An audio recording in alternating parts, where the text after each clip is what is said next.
I'm Shelly Wilson here with Wilson Cars Incorporated. Here at Wilson Cars Incorporated, we strive to save you and your honeys a shit ton money. Over here, we've got eco-friendly cars, we have biodiesels, we have hybrids, and we're just striving to save you and your honeys a shit ton money. So stop on by here at 123 Cole Street, and we'll just do that. I think I'm gonna go look at a new car. Wow, I think there's someone behind you. Oh, hi. Hi, I saw your commercial and I'm looking to buy a new car. Well, what kind of car are you interested in? I'm not really sure. What kinds of cars do you guys have? We have all sorts of eco-friendly cars, like biodiesels and hybrids. What is a biodiesel car? I've never really heard of that before. Well, biodiesel is a type of fuel that's made from organic compounds such as soybean or restaurant recycled grease. Wow, my French fries are doing good. I know. Well, anyway, it works just like a regular diesel engine that would use petroleum-based fuel.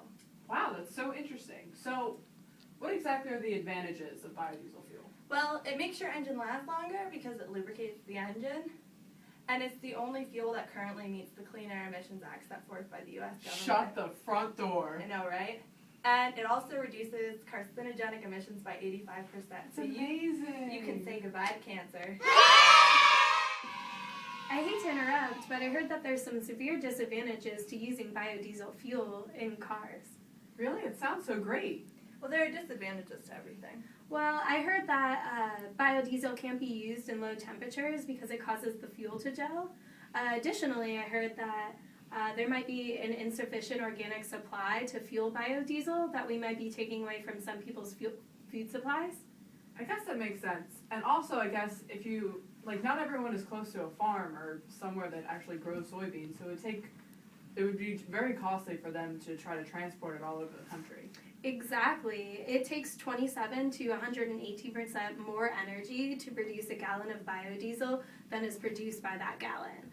Additionally, there are higher nitrogen oxide emissions. No way. Well, there are different things that you can do for some of the issues you pointed out. Like you can add additives to your fuel to make sure it doesn't gel. And the cost is only like 9 cents more a gallon when compared to petroleum-based biodiesel. So the margin isn't as high as you think. And as far as America goes, the food supply would be able to support about 2 million gallons of biodiesel in Pennsylvania, which compared to the 13 million gallons that Pennsylvania uses can make a small impact.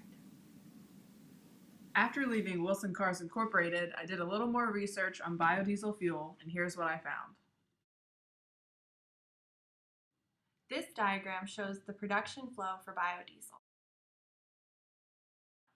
This map provides an illustration of where biodiesel is produced in the United States.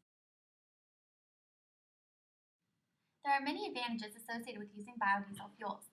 For example, literally no changes will have to be made to current diesel engines to have them run on biodiesel, and the lubricating effects of biodiesel may extend the life of the engine.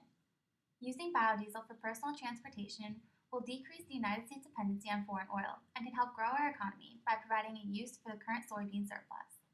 Biodiesel is also the only fuel to pass the new emission standards put forth by the Clean Air Act. Compared to petroleum-based diesel, fuel biodiesel reduces carcinogenic emissions by 85%. There are some disadvantages associated with biodiesel as well. It can't be used at low temperatures because biodiesel gels more readily at low temperatures than petroleum diesel. Feedstock availability is another issue. There's an insufficient supply of feedstock that's available to provide more than 5 to 10% of U.S. diesel fuel needs. Cost is another issue. The feedstock costs for biodiesel are substantially higher than costs for crude petroleum. In regards to emissions, the U.S. Department of Energy reports that there may be higher nitrogen oxide emissions associated with biodiesel. In regards to lower energy content, 100% biodiesel will cause an 8% increase in fuel consumption. Additionally, biodiesel requires more energy to produce. A study in 2005 suggested that it currently takes between 27 and 118% more energy to produce a gallon of biodiesel than the energy it contains. There are some economic advantages to biodiesel. For example, biodiesel is currently tax exempt.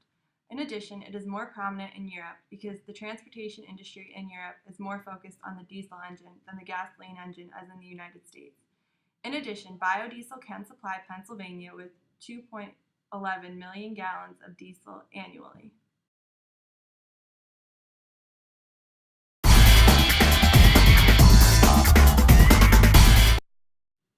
I was convinced to use biodiesel fuel, and you should too.